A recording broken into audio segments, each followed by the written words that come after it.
тэдээний хий. Хоч ухны хүжүүнээ ноосыг хайчлахаас өмнө бүх малаан бүр нэг удаа арч хүчээр ариулж утгадаг. Бас бэлчээрээс мал идээгүй чивэр аг хялган цагаан өвс харганч гэх мэтийн сор бүтэн өвсийг түүж авчирна. Өвчүү сайхан өтгөрөөд боловсрж ирвэл гаргаж аваад чөмөхөөр бэлтгэхийн дагуу эрэгтэй бүстийчүүд нь түргэн гарч сангийн сүрөндөө овсон тавин мөргөж бас дүн үлэн пуужин тавьж галын бурхнаар уран жалдаг байна.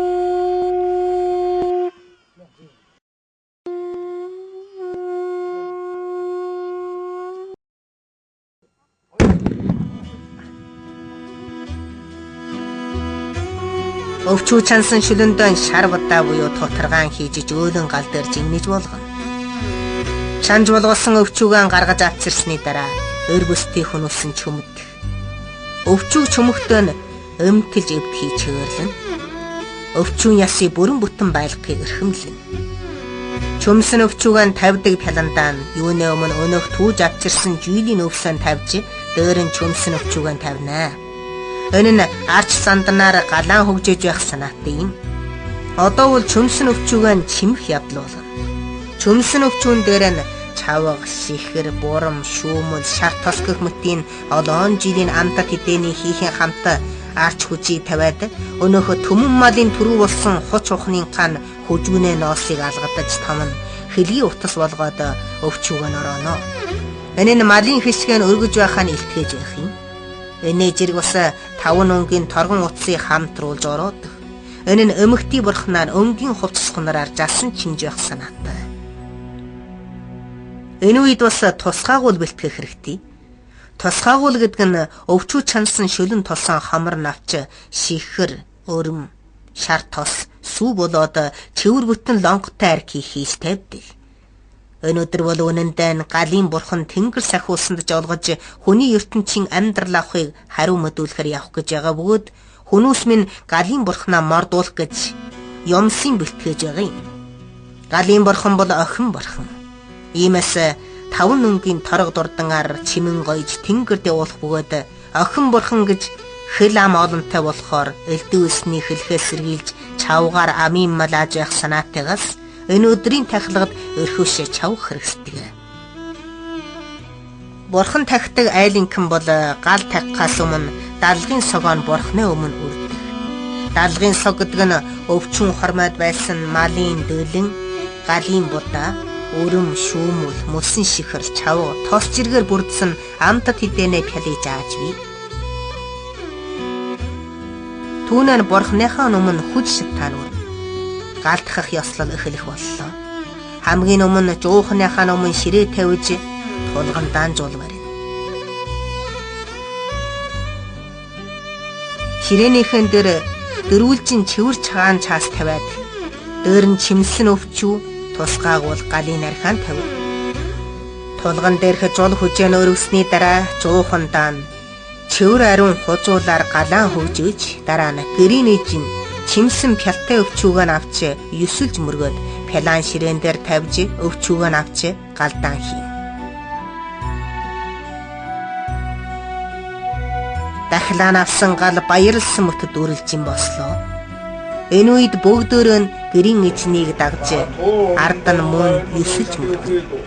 Энхэхдээ зэрэг бас галын өчийг унших бөгөөд уншлагын дундад аатгал хийж наманчлан мөргөн.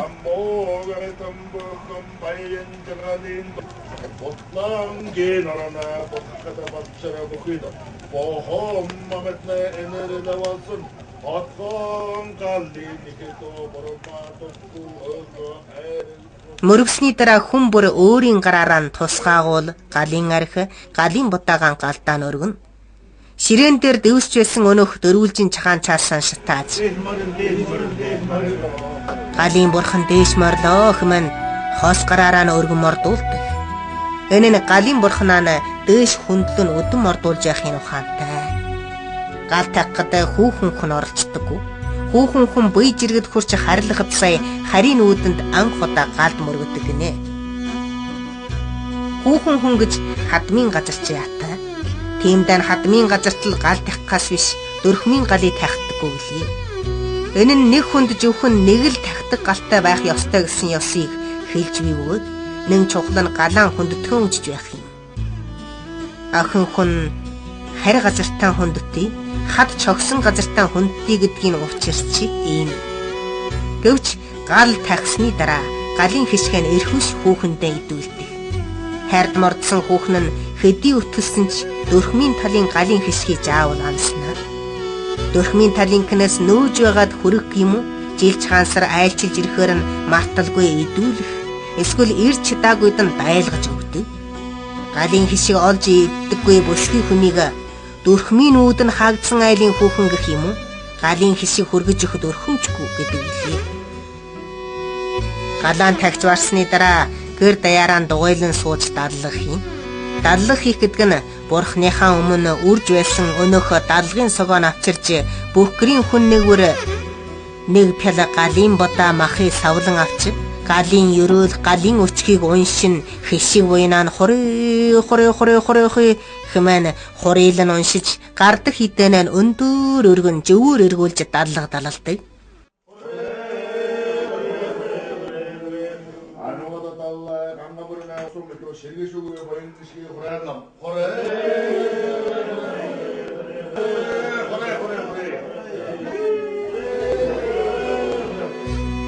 Дадлага барсны дараа хүн бүр өөрийн пялтай бадаанаас жаахан авч дадлгаанд согдоор тавина. Тавьж барсны дараа дадлгаанаас согоон бурхныхаа өмнө буцааж өрнө. Энэ нь хурайлж авчирсан хишиг буйнаа нь бурхныхаа өмнө даатгаж байх учиртай. Дадлага хийж барсны дараа сая өөр өөрийн пялтай бадаагаа нэхлүүлж идэнэ. Тэгэхэд энэ савх хэрэглэхийг чөөрлөн хавлгаар буюу гараараа иддэг. Бүгдөө галын бадаагаа идж гарсны дараа гэрийн эжнээс даяартай галын хишгийг арх барнаа. Галын бадаа чансан тогоо шинэг бүх эд хэрэгслэн угаасан угаарын усыг гэрийнхэн оройд буюу шаланд асгах хэрэгтэй. Гадна дураар асгах буюу нэн илэнгуя нохой гахад идүүлэхийг эрс чөөрлөн. Галын хишгэн 3 өдрийн дотор авах нагч төрөл садан ялангуяа хард мордсон хүүхэнтэй завдан хөргөж идүүлэн. Яг хөргөж дийлэхгүй байдалд ор цагаан сарын шинийн дээжтэй заавал галын хишгэн хамттан дайж хөргөнэ. 3 хоногийн дараа бурхны өмнө тавьсан согоон буулгаж гадна монгнож тэнгэр бурхны хишиг маань үлдэснийг нь гэр даяараа нь хуваалцсан иддэг ёсон.